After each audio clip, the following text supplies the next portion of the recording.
This is Mertv64 and welcome to Mideast Realities. We're at the Adass Israel Synagogue in Washington, D.C., and we're listening to Moshe Ahrens. Moshe Ahrens is one of Israel's leading politicians. He's been the defense minister, the foreign minister, the ambassador to the United States, and he represents the Likud party. One of the myths, of course, is that the Likud party and the Labor Party are two very different parties with very different principles and outlooks. The reality of the situation is that the current Prime Minister and the current Foreign Minister of Israel, Yitzhak Rabin and Shimon Peres, have in fact served in Likud governments, with Rabin in fact being the break-their-bones defense minister for Yitzhak Shamir, the last Likud Prime Minister. Anyway, we've been listening to Moshe Ahrens give his talk. He'll be concluding his talk in the next few minutes, and then he'll be taking questions from a panel of journalists, friendly journalists, and a panel and some questions from the audience. Let's listen in. Indeed, Moshe Ahrens will surely be trying very hard tonight to mask the realities of today's Middle East. So I'll occasionally try to interject a few correctives of my own as we go. How strong Israel is, and that anything by him to start a war would lead to his defeat. Not because he has or does not have an agreement, but because he respects, or because he has a certain perception of Israel's strength, which may change, but worse if we lose control over the Golan Heights. The second issue that I think is relatively easy to address, certainly for me, and I think for most Israelis, is the Gaza Strip. I say good riddance to bad rubbish. It's a good thing we're out there. We don't need it. It's not of great strategic importance to Israel. There are a million Palestinians living there in squalor and the terrible conditions, a breeding ground for terrorism. It's not a problem that we can solve. If the international community of nations, if the Arab countries that have money like Saudi Arabia realize that this is a problem that needs to be attended to, they should go at it.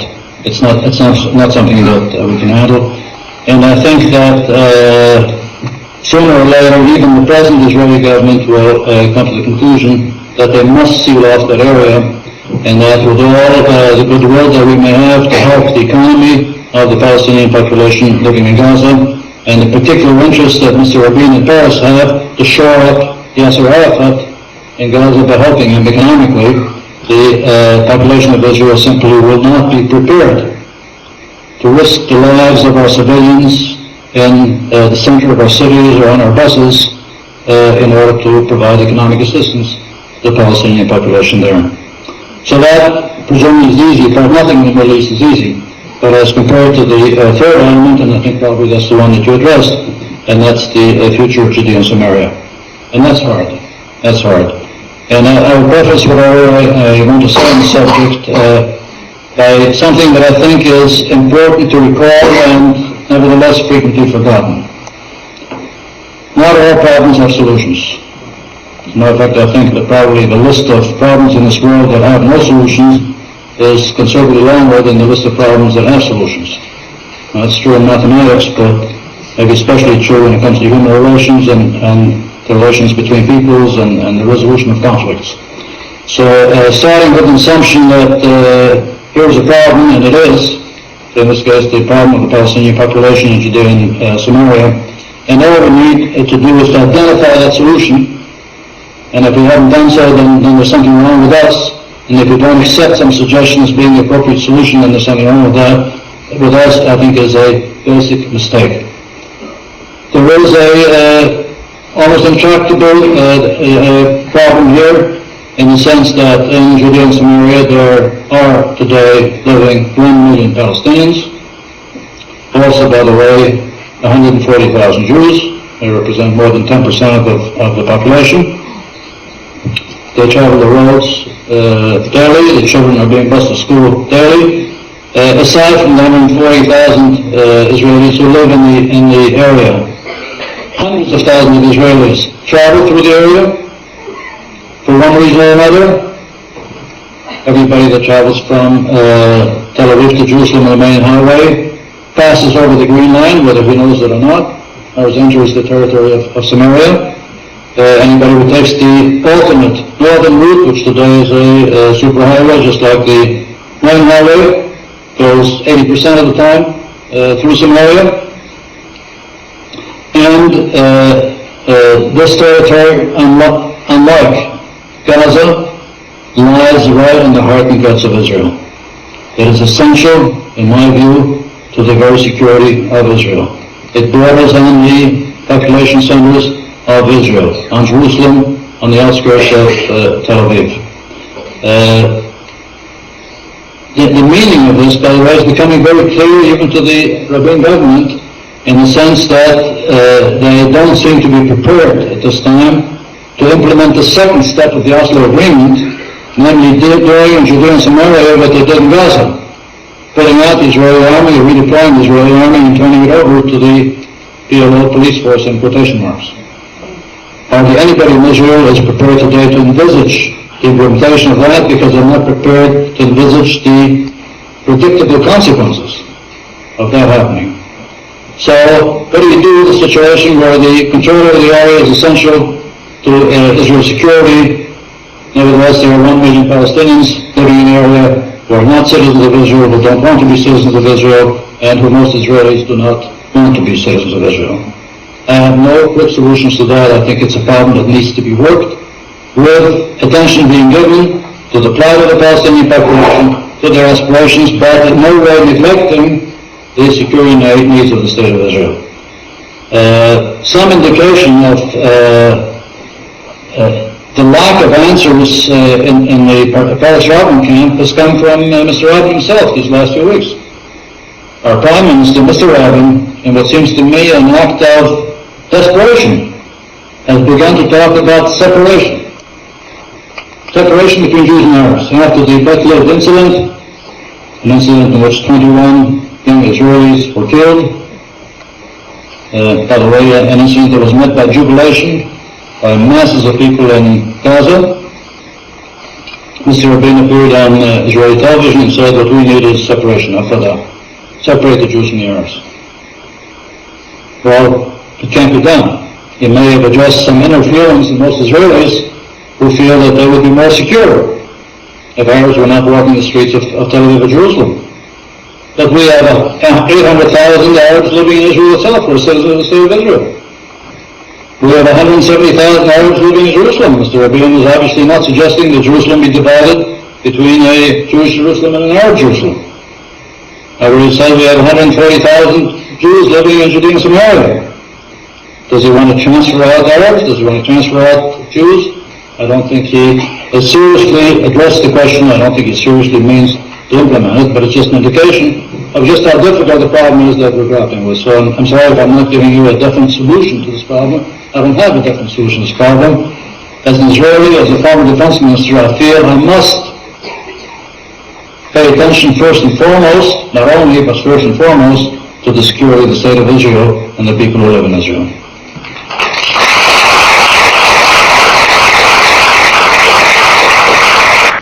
I think the other people on our panel, there's no particular order. I'd love to just follow up on John's question. And this has to do with, in the interim, in the near future, and if separation is the answer, then what do you think should be the modus vivendi between Israelis and Palestinians? For instance, if you were advising Prime Minister Rabin right now, who is going to be Prime Minister within another year, what should he do right now, both in the negotiations itself, the whole Oslo process itself, and in terms of just day-to-day relations between Israel and Palestine?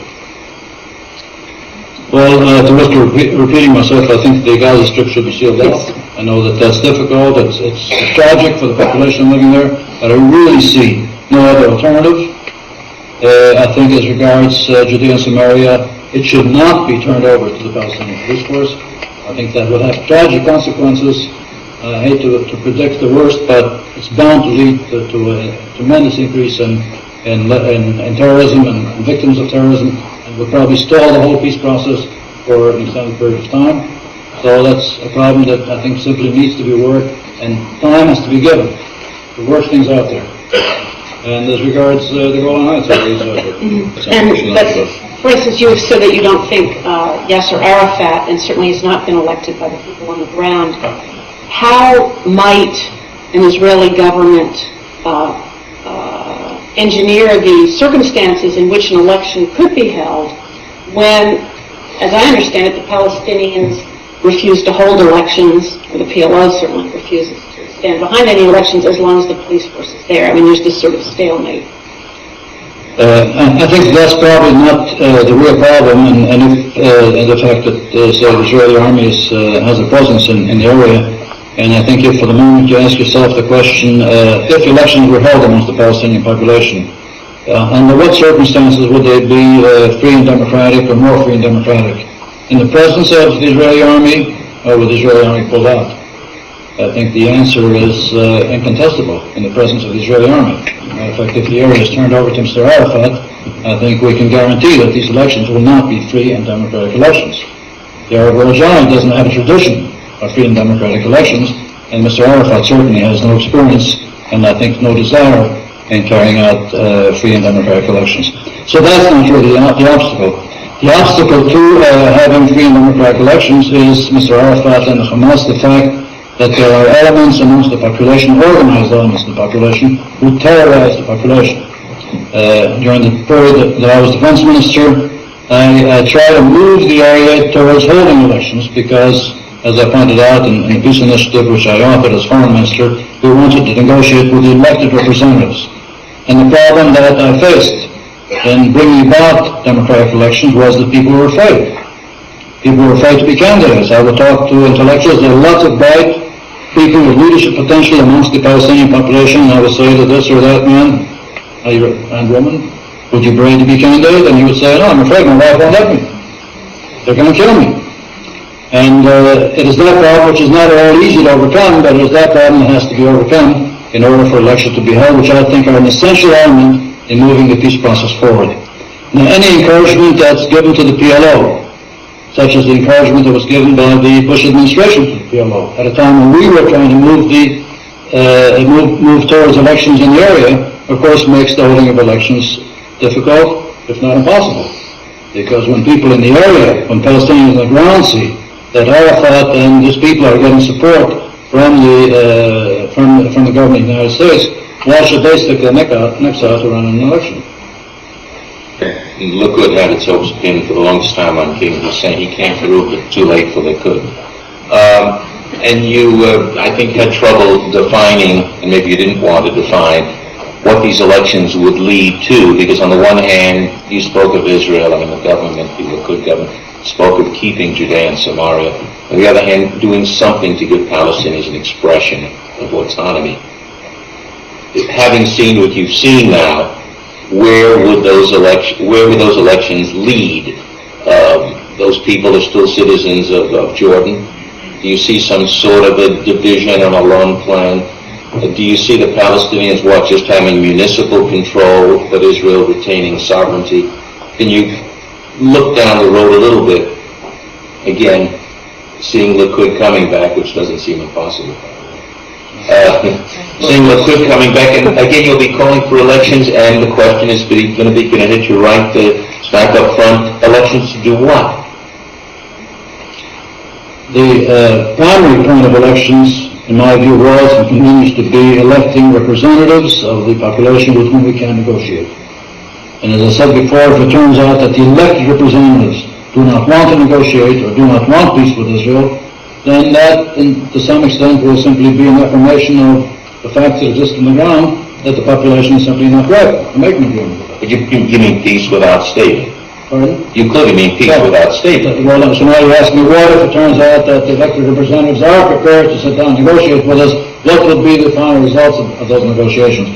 I think it would be pretentious of me to try to tell you what that would be. It's far down the road. I've already said, how difficult the situation is that we're facing. I think it would have to move, first of all, in the directions of municipal leadership and municipally elected officials who would run the large cities, large Palestinian cities in the area, like Nablus, like Tulkarm, like Al-Qaeda, and then we would have to see where we go from there. But a very quick one, but Mr. Rabin has 20 months left. Where is he, at least? Where is, unless maybe Labour will win, but he has certainly 20 months left. Where is he going with this Palestinian representation? Barry, first of all, as you know, we have a parliamentary system in Israel, so it is not clear that he has 20 months left, because we might have early elections. And I don't mean that I didn't mean that facetiously. The feeling in Israel today is that the government is standing on very weak legs. And I point out again something that maybe some of you are not aware of. I said before that the Rabin government had a one-vote majority as a result of the elections, right? 61 members of Knesset who supported them out of 120. Now that majority, that 61 vote majority that they had, included 5 members of the Communist Party, 3 members of the Communist Party, and 2 that belong to Mr. DeRouche's party, which are open backers of the PLO. Parties in the past were not considered potential coalition partners. Whether it is at all proper, reasonable, politically correct and legitimate for a government with so narrow a majority, and not a majority amongst the Jewish population of Israel, to take such far-reaching measures to which at least 50%, and today more than 50% of the population is opposed, I think is a very valid question, and my answer to that question is clear. They do not have a moral mandate for what they're doing, even though Rabin continues to insist that as long as he has that 61 vote majority, he will continue to do what he considers to be right for the state of Israel. At the moment, it is not at all clear that he will be able to maintain that 61 vote majority. Some members of the Labour Party are beginning to buck. On the Golan Heights issue, some people have declared openly that they will not provide support, in which case the elections will be held earlier than the finals. May I ask perhaps one final question on these lines? You said that given the atmosphere of terrorism and intimidation that exists right now in the territories, it's not possible to proceed with implementation of the Oslo Accords. Personally, I would agree with you. If you take into account the security and safety of the Israeli population. But at the same time, you've also noted that you've got 1 million Arabs, 1 million Palestinians in that area, and you have also acknowledged that you can't really seal them off. Oh, don't you therefore have what is really a pressure cooker situation building up towards an explosion of some kind that make far eclipse the Father and what has come before? Well, first of all, the Middle East is a pressure cooker.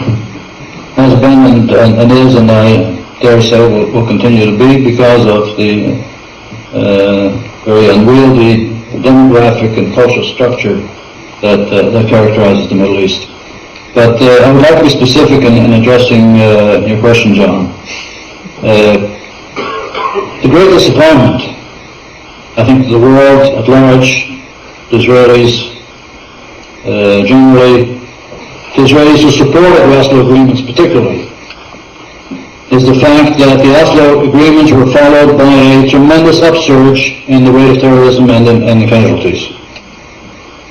Now, most people, even many that opposed the Oslo agreements, thought that the opposite would be the case, that the Oslo agreements might remove some of the incentive, some of the catalysts, for terrorist activity, and it turned out that the opposite was the case.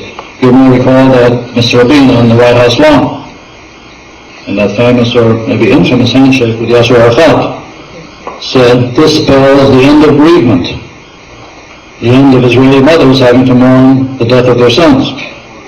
Well, just the opposite turned out to be the case. Now, what's the reason for that?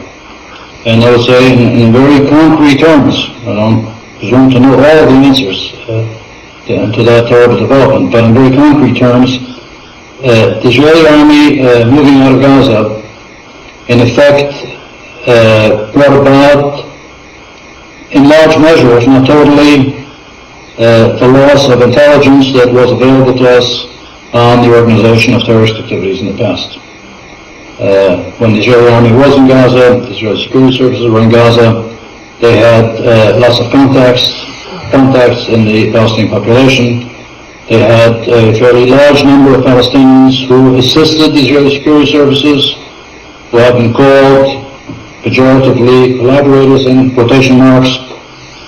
In Gaza, all that's gone. All that's gone, not there anymore. If the Gaza Strip was sealed off, you might say it doesn't matter. But the Gaza Strip is open.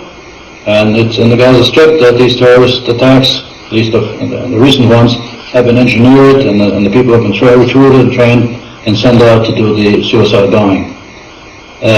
I think that is probably the major reason for the upsurge in terrorism. We've lost the control, the degree of control that we had. We didn't have 100% control, but the degree of control that we had, or a large part of the degree of control that we've lost. And this is the reason why even supporters of the Oslo Agreement, I think including Mr. Rabin today, don't dare to envisage doing the same thing that you do in Somalia. Because if not, in areas bordering on the municipal boundaries of major cities, we were to lose that same kind of control and lose all access to intelligence that might give us advance warning of organization of terrorist activities, then we hate to imagine what the results are likely to be. You think that Yasser Arafat's failure to fill the gap here and prevent this kind of terrorism, you think it's a failure of ability, lack of ability, or lack of will? And is it that he really doesn't want to, or that he's just incapable of it? I think it's probably a good measure of both. I think on the one hand, he's not eager to do it. He wants to play the role of the leader, in quotation marks, of the Palestinian population as a whole, whether they are devout Muslims or not such devout Muslims, whether they're fundamentalists or whether they are secular Palestinians. He wants to be their leader, and so he doesn't want to get into confrontation with the Orthodox Muslim population. And secondly, I think it has now become clear to everybody that he is not a great administrator. He's not a great doer. Will you serve in another Likud government, and would you consider running for prime minister?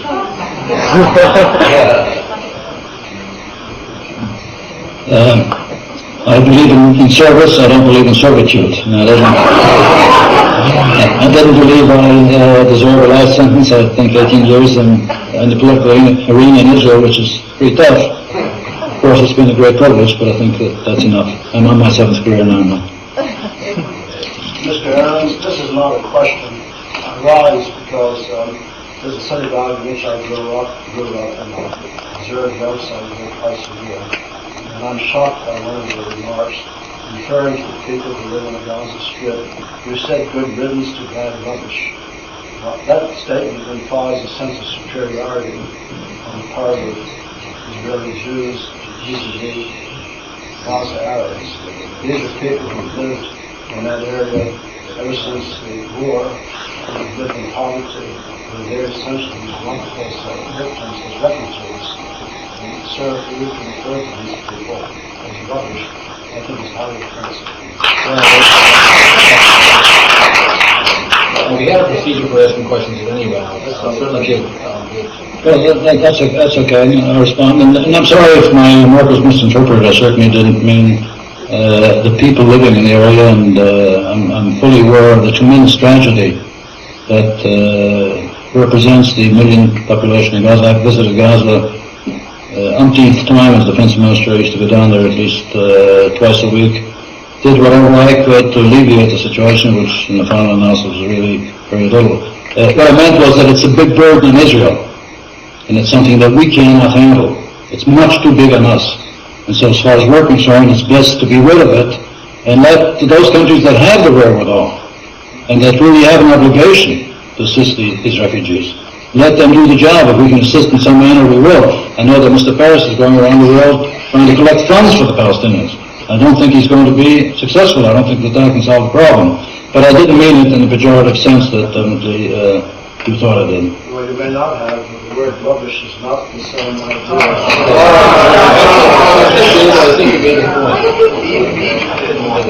This is Mark Kwasonsky, your host for Mideast Realities. Thank you very much for tuning in. Please tune in next week on this channel, same day of the week, same time, for another